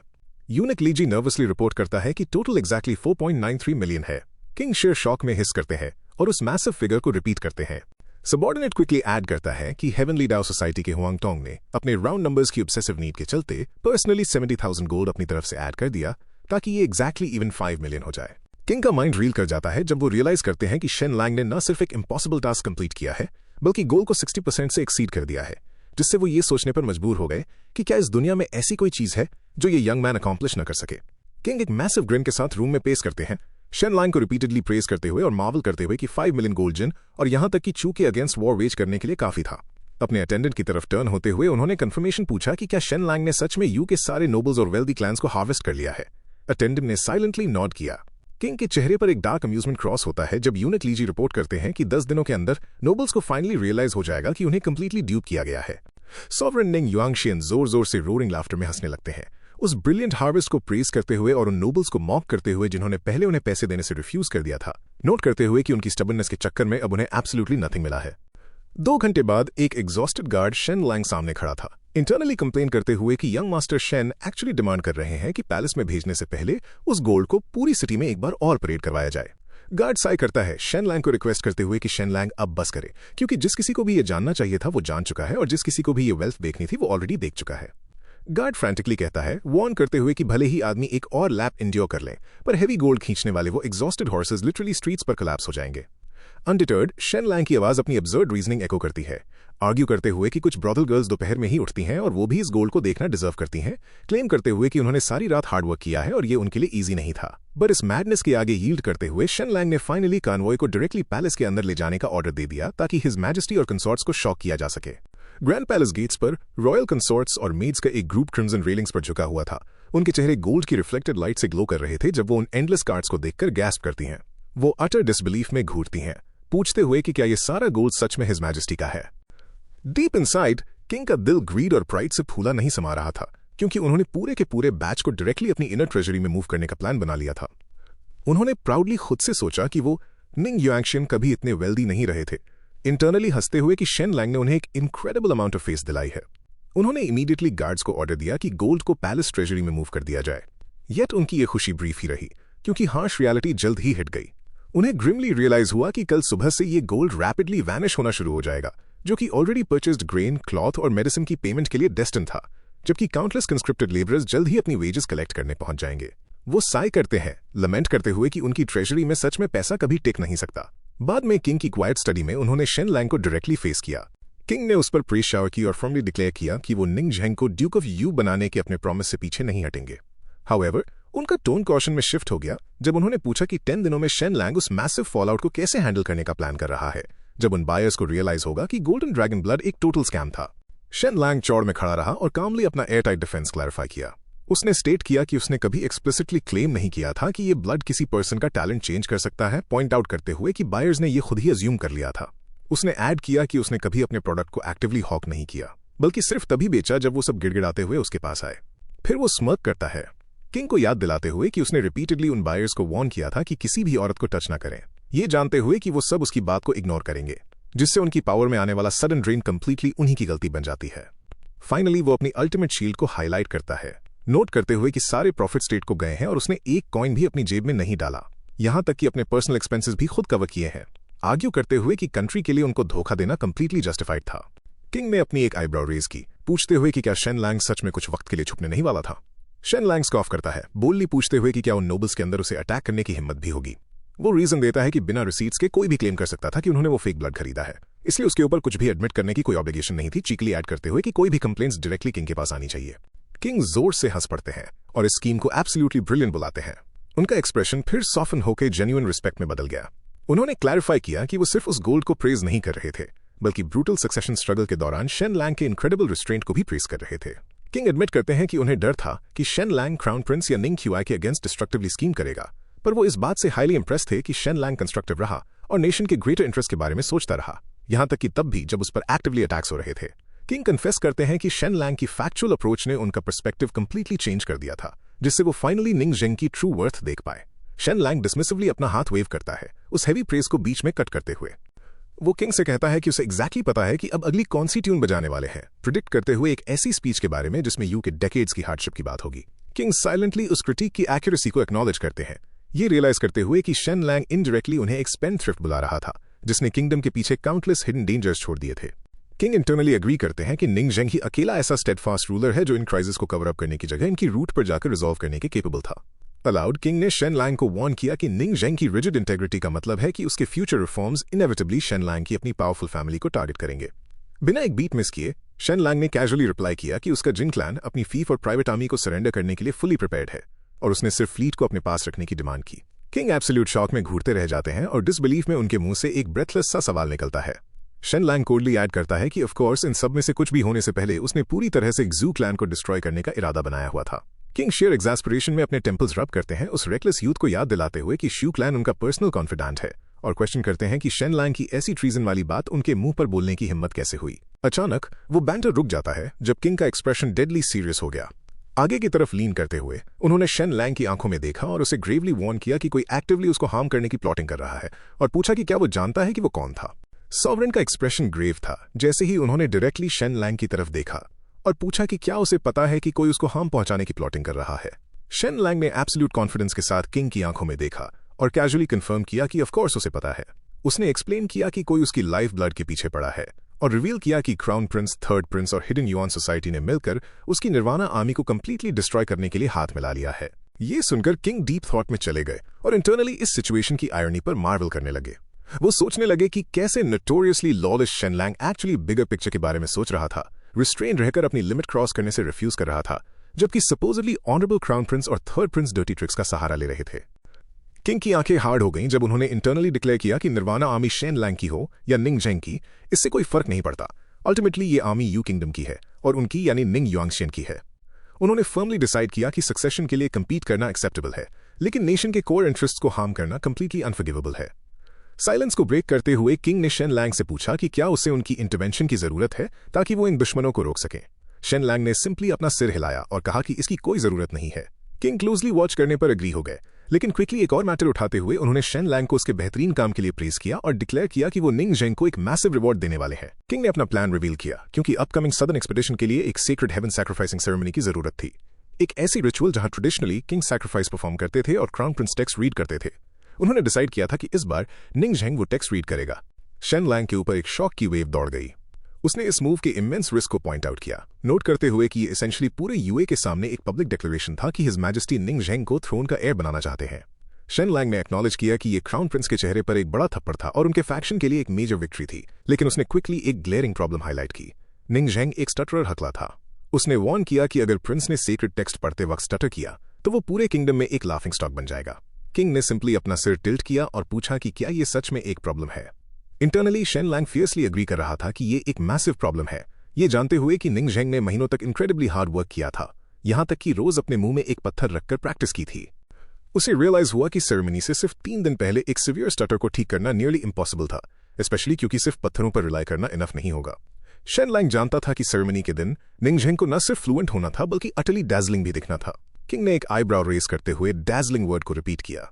एक कॉन्फिडेंट स्माइल फ्लैश करते हुए शेन लैंग ने लाउडली डिक्लेयर किया कि ये कोई प्रॉब्लम ही नहीं है। उसने किंग को गारंटी दी कि सेरेमनी में प्रिंस निंगझेंग की परफॉर्मेंस एब्सोल्युटली स्टनिंग, अर्थ शेकिंग और सोल स्ट्राइकिंग होगी, जो ऑडियंस में मौजूद हर एक इंसान को कंप्लीट ऑ में डाल देगी। किंग ने नॉड किया, वेट एंड सी करने का प्रॉमिस करते हुए ऐड किया कि क्योंकि शेन लैंग इतना सर्टन है तो वो इमीडिएटली ऑफिशियल डिक्री इशू करेंगे जो फॉर्मली निंगझेंग के रोल को अनाउंस करेगी।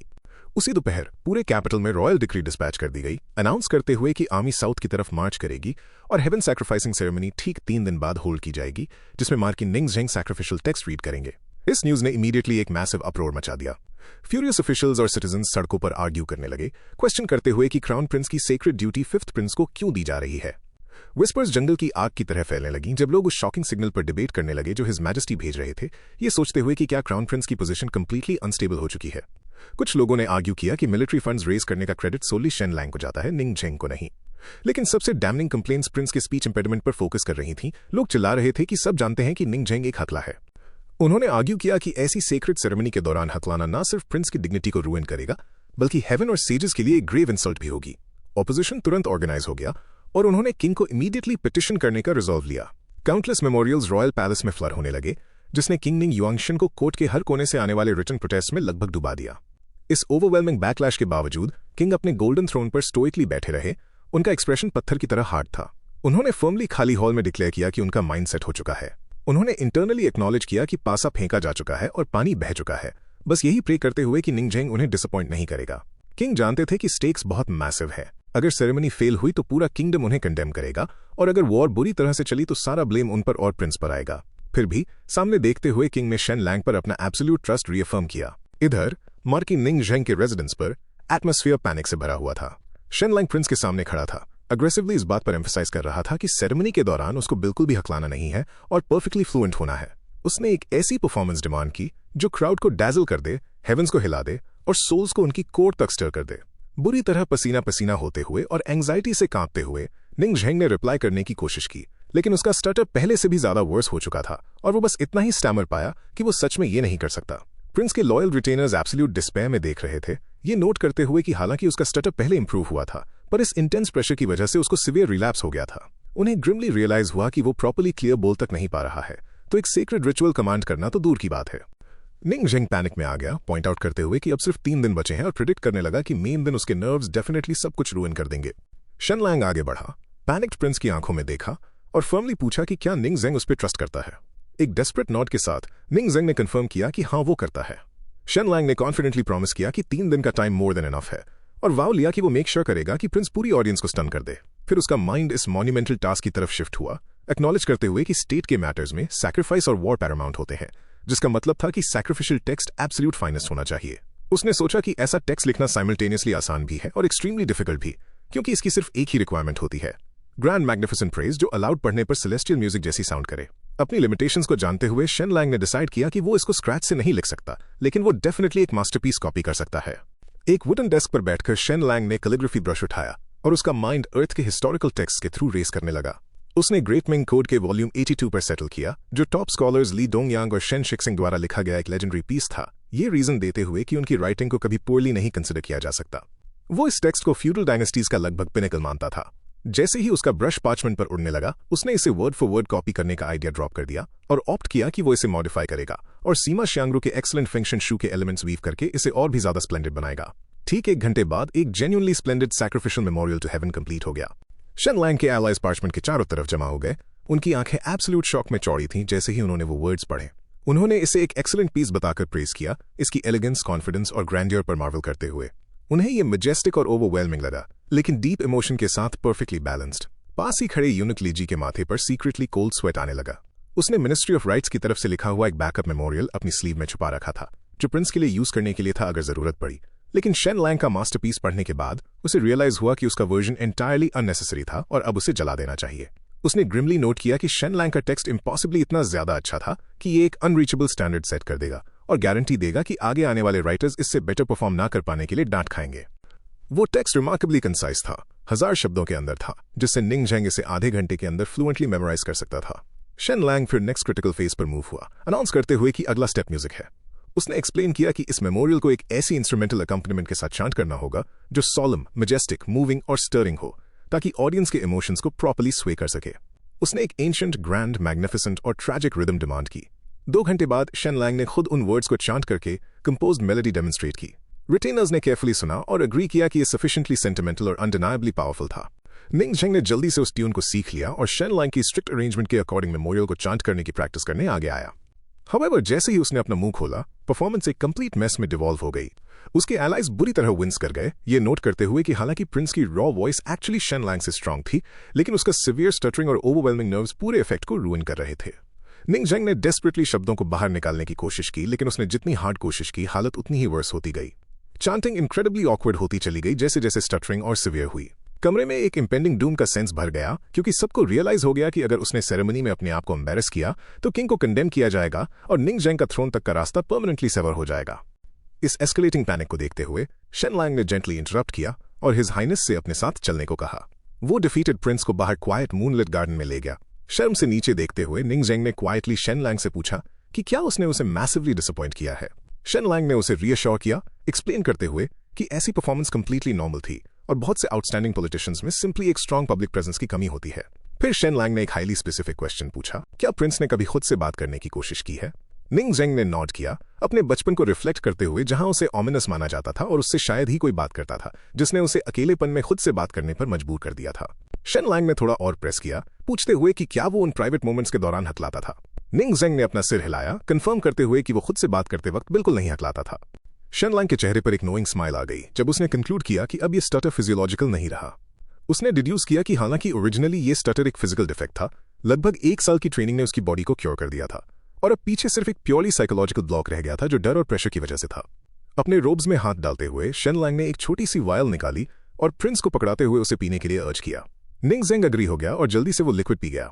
ऑलमोस्ट इंस्टेंटली एक ड्रामेटिक ट्रांसफॉर्मेशन हुई। निंग झेंग ने गैस्प किया, उसकी आंखें फैल गईं जैसे उसके आसपास एक फायरी गोल्डन ऑरा इरप्ट हो गया हो।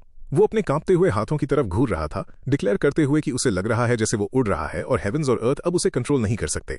उसका पॉस्चर स्ट्रेट हो गया, एक इंटेंस अथॉरिटी रेडिएट करते हुए जब उसने रोर किया कि वो निंग झेंग यूए की हिस्ट्री का सबसे ग्रेटेस्ट किंग बनेगा। उसने जोर से शाउट किया कि उसका सारा डर कंप्लीटली गायब हो चुका है और उसका खून उबल रहा है। उस स्टिमुलेंट से साइकोलॉजिकल बैरियर को टूटते हुए देखकर शेन लैंग ने फियर्सली हिज हाइनेस को ऑर्डर दिया कि वो मेमोरियल को चांट करे और अलाउड गाए। बिना एक सेकंड हेजिटेट किए निंग झेंग ने नाइट स्काई में उन सीक्रेट वर्ड्स को जोर से गाना शुरू कर दिया। उसकी आवाज एक अनमैच्ड क्लैरिटी के साथ बूम कर रही थी। उसने प्राइमोर्डियल एज की डॉन, अनमूव्ड 5 एलिमेंट्स और अनलिट लुमिनरीज के बारे में चांट किया, उन लाइंस को एक फर्म, कमांडिंग प्रेजेंस के साथ डिलीवर करते हुए। रिटेनर्स डोवे से एब्सोल्यूट ऑ में देख रहे थे, विस्पर करते हुए कि इसका इफेक्ट एक्सीलेंट था। उन्होंने नोट किया कि वहां एब्सोल्युटली जीरो स्टटरिंग थी, डिलीवरी परफेक्टली फ्लुएंट थी, जिसमें एक फ्लॉलेस रिदम और केडेंस था। निंग झेंग कंप्लीट अनइनहिबिटेड अबैंडन के स्टेट में एंटर कर चुका था। वो टेक्स्ट को बार बार चांट कर रहा था और हर सिंगल रेपिटेशन के साथ इंप्रूव हो रहा था। वो लोग इस मिराकुलस चेंज पर मावल कर रहे थे, पॉइंट आउट करते हुए कि बस कुछ ही देर पहले वो एक हकलाता, डरा हुआ इंसान था, लेकिन अब वो बोल्ड, पावरफुल और रिसाउंडिंग बन चुका था। वो दोनों जल्दी से दौड़कर शेन लैंग के पास आए, एक्साइटेडली चीयर करते हुए कि काम हो गया और प्रिंस निंग झेंग की परफॉर्मेंस सुपर्ब थी। हाउएवर, शेन लैंग का एक्सप्रेशन डेड सीरियस ही रहा जब उसने सेलिब्रेशन को रोकने के लिए अपनी एक उंगली उठाई। उसने क्रिटिकली स्टेट किया कि हालांकि ये अच्छा था, लेकिन ये अभी भी उतना शॉकिंग नहीं था। उसने एनालाइज किया कि प्रिंस की रॉ वोकल स्ट्रेंथ इनसफिशिएंट थी, जिसका मतलब था कि उसकी आवाज में एक मैसिव क्राउड को सच में मूव करने के लिए जरूरी पेनिट्रेशन और इम्पैक्ट की कमी थी। शेन लैंग ने नोट किया कि वोकल पावर को फिक्स करना इनक्रेडिबली डिफिकल्ट है, जिसके लिए नॉर्मली एक टेनर सिंगर की तरह डेकेड्स की ट्रेनिंग या फिर लायंस रोर जैसे मार्शल आर्ट को प्रैक्टिस करने की जरूरत होती है। लेकिन शेन लैंग की आंखों में वापस एक विकेट ग्लीम आई जब उसने डिक्लेयर किया कि उसके पास एक शॉर्टकट है। अपने कपड़ों में एक आखिरी बार हाथ डालते हुए उसने एक ग्लोइंग ब्राइट ऑरेंज वायल निकाली, जो गोल्डन ड्रैगन ब्लड का एक एनहांस्ड वर्जन था, और रिस्पेक्ट के साथ आगे ऑफर करते हुए हिज हाइनेस को इसे लेने के लिए कहा। जैसे निंग झेंग उसे ड्रिंक करता है, प्रिंस निंग झेंग के चारों तरफ एक ब्राइट गोल्डन ऑरा फ्लेयर करने लगी। जैसे ही उसके ऊपर एक सर्जिंग सेंसेशन आई, उसकी आंखें फटी की फटी रह गईं और उसने लाउडली डिक्लेयर किया कि वो अपनी बॉडी के डीप अंदर से एक मैसिव पावर बर्स्ट होती हुई फील कर सकता है। एब्सोल्यूट कॉन्फिडेंस के साथ उसकी आवाज पूरे रूम में बूम कर रही थी। जैसे ही उसने सीक्रेट टेक्स्ट चांट करना शुरू किया, रिसाइट करते हुए कि कैसे प्राइमोर्डियल एज की डॉन में कियोस था, कैसे 5 एलिमेंट्स अनमूव्ड रहे और कैसे 2 लुमिनरीज अनलिट बैठे थे।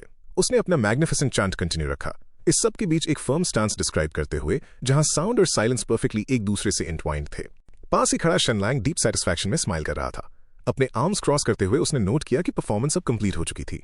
वो इंटरनली सेलिब्रेट कर रहा था। इस बात को लेकर सर्टन था कि ठीक 3 दिन बाद प्रिंस निंगझेंग की फ्लॉलेस डिलीवरी वहां मौजूद हर एक इंसान को कंप्लीटली एस्टॉनिश कर देगी। हालांकि एक सडन रियलाइजेशन ने शेन लैंग के चेहरे से वो स्माइल मिटा दी। उसने जल्दी से अपना हाथ उठाया और प्रिंस को इंटरप्ट करते हुए पॉइंट आउट किया कि उसकी आवाज कुछ ज्यादा ही लाउड हो गई है। शेन लैंग ने वार्न किया कि अगर ये बूमिंग चांस मां की रेजिडेंस की दीवारों के बाहर फैल गए तो ये उनके फ्यूचर प्लान्स के लिए सिवियर इनकन्वीनियंसेस खड़ी कर देगा। उसने स्ट्रिक्टली हिज हाइनेस को इंस्ट्रक्ट किया कि वो इस टेक्स्ट को साइलेंटली अपने दिल के अंदर चांट करना कंटिन्यू रखें। शेन लैंग का mind immediately upcoming heaven sacrificing ceremony के लॉजिस्टिकल नाइटमेयर की तरफ शिफ्ट हुआ। उसने एंशिएंट ऑल्टर को पिक्चर किया और नोट किया कि वो वास्ट स्क्वायर लगभग पूरे 1 स्क्वायर किलोमीटर तक फैला हुआ था। उसने निंगझेंग की करंट चैंटिंग को एनालाइज किया, एडमिट करते हुए कि हालांकि ये डेफिनेटली काफी डैजलिंग थी, लेकिन इतने मैसिव वेन्यू के हिसाब से इसमें अभी भी उस शेयर शॉक वैल्यू की कमी थी। शेन लैंग ने कैलकुलेट किया कि उस फेटफुल डे पर लगभग 20,000 से ज्यादा लोग प्रेजेंट होंगे। वो फ्राउन करने लगा, उसके माथे पर शिकन आ गई, ये सोचते हुए कि बिना किसी मॉडर्न साउंड इक्विपमेंट के प्रिंस की आवाज हर एक कान तक कैसे पहुंचेगी और उनकी सोल्स को वायलेंटली कैसे हिलाएगी। अचानक शेन लैंग के होठों पर एक विकेट स्मर्क आई जैसे ही उसके दिमाग में एक परफेक्ट सोल्यूशन स्ट्राइक किया। उसे रियलाइज हुआ कि उन्हें लिप सिंकिंग का यूज करना होगा, या अगर करेक्टली कहें तो उन्हें एक ह्यूमन एम्पलीफायर फाइंड करना पड़ेगा। उसने रीजन दिया कि भले ही उनकी दुनिया में कोई इलेक्ट्रॉनिक लाउड स्पीकर्स नहीं थे, पर ये ऐसे मार्शल आर्टिस्ट से भरी हुई थी जो ट्रेमेंडस वोकल फीट्स करने के केपेबल थे। शेन लैंग ने खुद से पूछा कि पूरे रियल में सबसे लाउडेस्ट और पावरफुल आवाज किसके पास है, और इंस्टेंटली कंक्लूड किया कि यूनिक्स इसमें एब्सोल्यूट प्रोफेशनल्स थे, स्पेशली वो जिन्हें इंपीरियल एडिक्ट्स को लाउडली पढ़ने और प्रोजेक्ट करने के लिए स्पेसिफिकली ट्रेन किया जाता था। पास ही खड़े यूनिक लीजी अनईजी फील कर रहे थे, ये कहते हुए उन्हें इसकी बैड फीलिंग आ रही है। बिना एक भी मोमेंट वेस्ट किए शेन लैंग ने ग्रैंड यूनिच लीमू को ढूंढ निकालने के लिए यूनिच लीजी को इंस्ट्रक्ट किया। यूनिच लीजी को अप्रोच करते हुए शेन लैंग ने रिस्पेक्टफुली स्टेट किया कि उसकी एक क्रिटिकल रिक्वेस्ट है। उसने लीमू को लैविशली प्रेज किया, उसे पूरे यू में greatest voice, greatest martial skill और ग्रेटेस्ट इनर स्ट्रेंथ का पोजेसर बुलाया। फिर शेन लैंग ने बोल्डली पूछा कि क्या ग्रैंड यूनिक सेरेमनी के दौरान एक हिडन वॉइस एम्पलीफायर की तरह एक्ट करके प्रिंस निंगझेंग की हेल्प कर सकते हैं। ये सुनकर यूनिक लीजी पीछे की तरफ स्टम्बल कर गया, उसका चेहरा पील पड़ गया और उसके माथे पर पसीना आने लगा जैसे ही एक डीपली बैड फीलिंग ने उसे घेर लिया। वो अनकंट्रोलेबली स्टैमर करने लगा, उस यंग मैन की तरफ अपनी कांपती हुई उंगली पॉइंट करते हुए। लीजी ने शेन लैंग को रूल्स बेंड करने वाला एक टेरिफाइंग जीनियस बुलाया। वो अटली शॉक था कि उसने ऐसी आउटरेजस स्कीम सोचने की हिम्मत भी कैसे की। उस पैनिक से अनफेज रहकर शेन लैंग कैजुअली आगे लीन हुआ और पूछा कि ये पॉसिबल क्यों नहीं होगा। उसने कॉन्फिडेंटली आर्ग्यू किया कि ग्रैंड मास्टर लीमू की अनपैरेलल्ड मार्शल स्किल के होते हुए वो डेफिनेटली इस डिसेप्शन को फ्लॉलेसली और इंटायरली अननोटिस पुल ऑफ कर सकते हैं। अभी भी कांपते हुए लीजी ने वेहमेंटली शेन लैंग को याद दिलाया कि ये एक highly sacred heaven sacrificing ceremony थी। उसने डेस्परेटली पूछा कि क्या उस नौजवान को इस तरह के ब्लेटेंट डिसेप्शन से एंटिक्विटी के लेजेंडरी 3 सॉवरेन्स और 5 एम्परर्स को एंगर करने से डर नहीं लगता।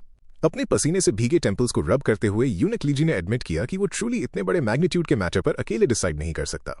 उसने सजेस्ट किया कि उसे इमीडिएटली इस इनसेन प्लान को डायरेक्टली हिज मैजेस्टी को रिपोर्ट करना ही होगा। शेन लैंग ने एक वाइड ग्रिन दी और एंथुसियास्टिकली उसे जल्दी करने के लिए अर्ज किया। रॉयल पैलेस के ग्रैंड हॉल्स के अंदर एटमॉस्फेयर ने एक सरप्राइजिंगली पॉजिटिव टर्न ले लिया। लीजी के शेयर डिसबिलीफ के ऑपोजिट किंग निंग युआंगशियन उस डिसेप्टिव आइडिया में हाईली इंटरेस्टेड थे। किंग चकल करते हैं और पूछते हैं कि क्या सच में प्रिंस की करंट परफॉर्मेंस काफी शॉकिंग नहीं थी।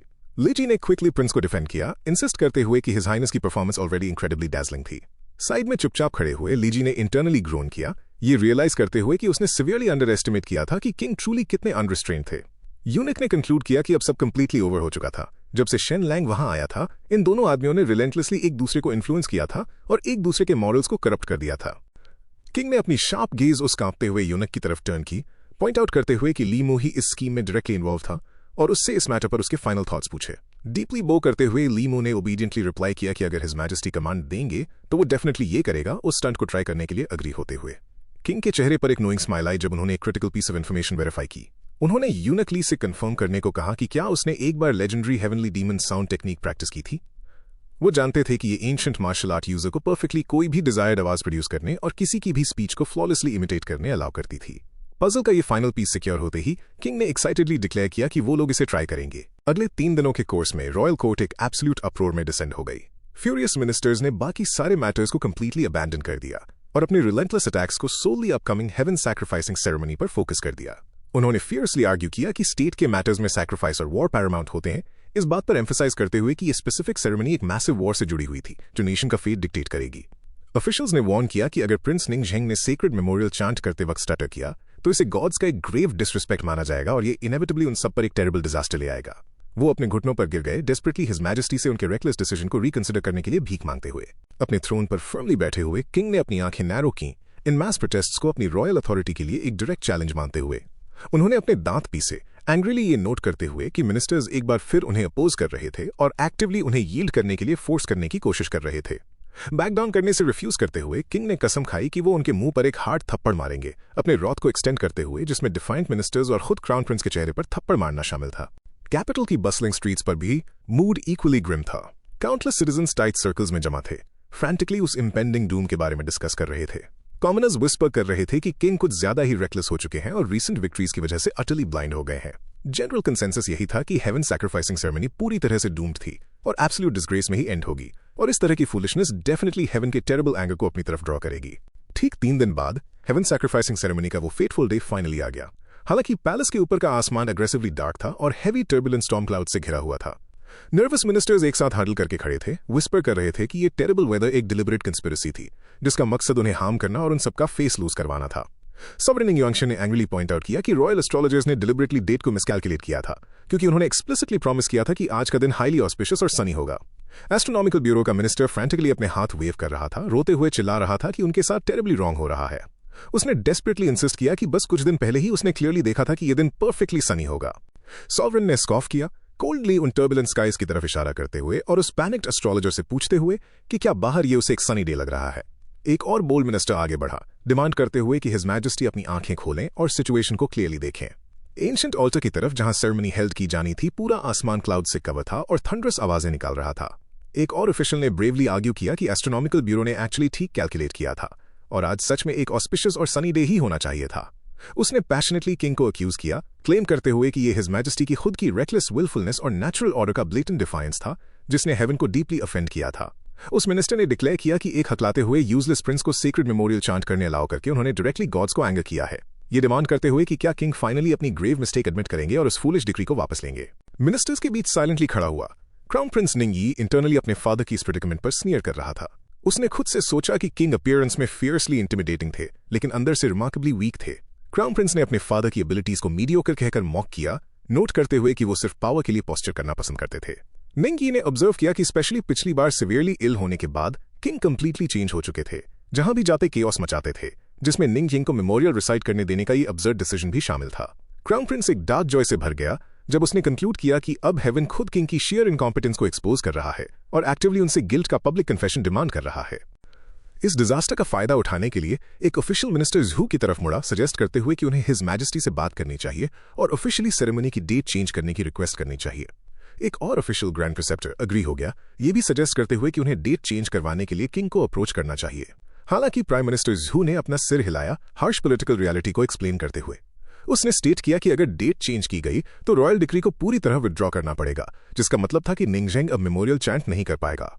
जू ने नोट किया कि इस तरह के रिवर्सल से किंग को पूरे नेशन के सामने थरोली खुद को ह्यूमिलिएट करने पर फोर्स होना पड़ेगा।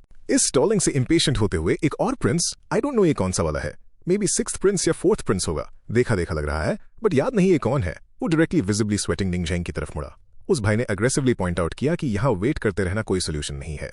उसने पूरी तरह 5th ब्रदर को ब्लेम किया, स्टेट करते हुए कि ये मैसिव क्राइसिस सोलली उसकी वजह से आई है, और डिमांड की कि निंगजेंग आगे बढ़ें और अपने फादर को इस मैडनेस को रोकने के लिए परसुएट करे। और भी मिनिस्टर आगे आए प्रिंस से डिमांड करते हुए वो सॉवरेन से डिमांड करें इसे पोस्टपोन करने की। इससे पहले कि ये पैनिक और आगे बढ़ता, निंग क्यूई की आवाज कोर्टयार्ड के आगे गरजी। उन्होंने फ्यूरियसली स्क्रीम करके उन सबको रुकने को कहा, डिमांड करते हुए कि वो सब रॉयल मिनिस्टर्स के रूप में अपनी प्रॉपर ड्यूटीज याद रखें। इंस्टिगेटर्स पर ग्लेयर करते हुए निंग क्यूई ने स्टर्नली प्राइम मिनिस्टर जू और चांसलर जोंग को अपने अनरूली सबॉर्डिनेट्स को स्ट्रिक्टली मैनेज करने का ऑर्डर दिया।